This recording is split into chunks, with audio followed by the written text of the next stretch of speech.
Thank you so much, friend. That was the best interview that I have ever done in my whole life. I've been living in 32 years, and this is the best experience I've ever had. Carbon fiber.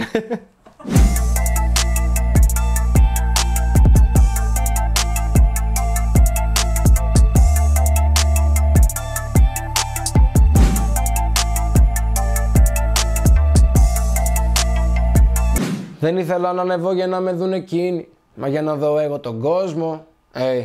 Hey, ήθελα να είναι δικός μου. Όταν λέω ότι δεν ήθελα να ανεβώ για να με δουν εκείνοι, μα για να δω εγώ τον κόσμο, ουσιαστικά εννοώ ότι δεν ήθελα να πετύχω για κάποιον άνθρωπο, ήθελα να πετύχω για μένα, ήθελα εγώ να δω πώς είναι να είσαι επιτυχημένος και όχι οι άλλοι να με βλέπουν απλά πετυχημένο. Ζω σε δύο πόλεις την ίδια στιγμή, όμως είμαι και συνέχεια στο δρόμο, είτε πίσω από το τιμόνι, είτε είμαι σε αεροπλάνο. Υπήρχε μια περίοδος που ανεβοκατέβανα συνέχεια Θεσσαλονίκη, Αθήνα, συνέχεια Θεσσαλονίκη, Αθήνα, συνέχεια Θεσσαλονίκη, Αθήνα και σαν να μην μου φτάνε αυτό, έπρεπε συνέχεια να είμαι είτε σε αεροπλάνα είτε στο αυτοκίνητο, γιατί έκανα συνέχεια διαδρομές. Δηλαδή δεν μου φτάνε που δεν είχα μια σταθερή βάση, έπρεπε συνέχεια να φεύγω. Ρωτάνε τι μ' απασχολεί, νομίζουν είναι το μαλλί μου, μα έχω τόσα προβλήματα, μου έχει λείψει το να είμαι παιδί.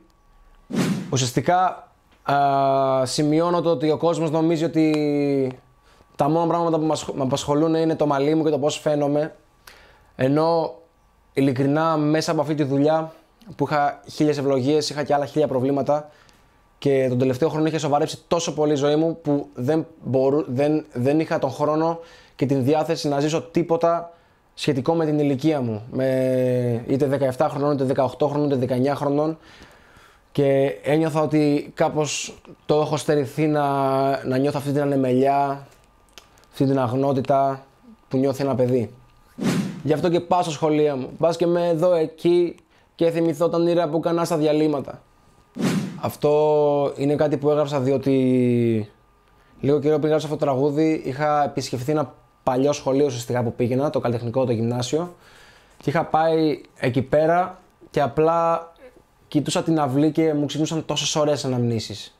Τόσες πολλές ωραίες αναμνήσεις. Μ' απασχολεί που πριν από το σώμα μου γερνάει η ψυχή και τα μάτια μου έχουν δει πολύ πιο πολλά από αυτά που έπρεπε να έχουν δει. Έχω ζήσει τόσα όνειρα, μα και τόσους εφιάλτες. Έχω μάθει να στερούμε για χρόνια, μα θέλω τα πάντα να πεινάσω.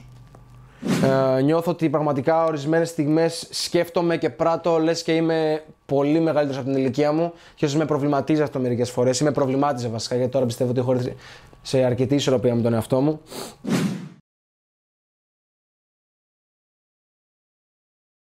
Στα πιο πολλά μου γενέθλια ήμουν μόνος, τώρα έχω χάσει το χρόνο.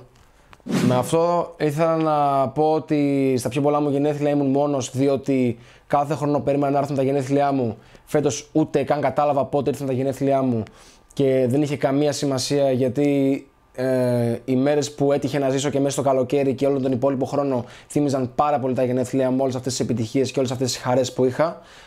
Οπότε θέλω να πω ουσιαστικά ότι πλέον για μένα απλά δεν έχει καν νόημα αυτό το πράγμα. Με τα ίδια πόδια μας σε άλλους δρόμους, μέσα σε ένα χρόνο είδα αγάπη από όλη τη χώρα, με τα ίδια μάτια που είδα τον πόνο, με το ίδιο πάθος που είχα και τότε. Όταν λέω με τα ίδια πόδια μας σε άλλους δρόμους, εννοώ ότι με τα ίδια πόδια που περπατούσα σε άλλες γειτονιές, σε άλλα μέρη τα οποία δεν ήθελα να είμαι, είτε έτυχε να είμαι και απλά ήθελα να φύγω από εκεί πέρα, κατάφερα αργότερα να βρεθώ σε καλύτερα μονοπάτια με τα ίδια πόδια, σε καλύτερα μέρη, σε κλαμπς, σε καλύτερες γειτονιές, σε καλύτερους δρόμους, σε οτιδήποτε έχει να κάνει με τον δρόμο, είτε κυριολεκτικά είτε μεταφορικά. Και ουσιαστικά θέλω να τονίσω ότι είμαι το ίδιο άτομο.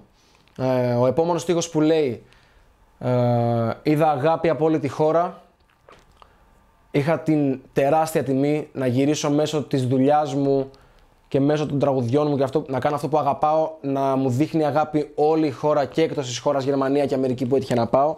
Αλλά η Ελλάδα, πραγματικά τα νησιά της, οι πόλεις, τα χωριά της, οι επαρχίες, όλα μου δείχναν τρομερή αγάπη και νιώθα πραγματικά τεράστια οικειότητα και είμαι ευγνώμων για αυτό το πράγμα.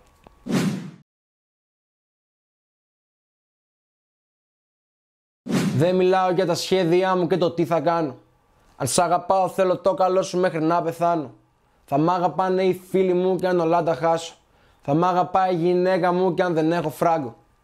Πιστεύω ότι το συγκεκριμένο τεσάρι είναι αρκετά slick και αρκετά ξεκάθαρο ώστε να χρειαστεί κάποια συγκεκριμένη επεξήγηση. Νομίζω ότι τα λένε όλα. Ξοδεύω σαν να μην τα θέλω και αυτό είναι commitment. Δουλεύω σαν να μην τα έχω σχεδόν κάθε νύχτα.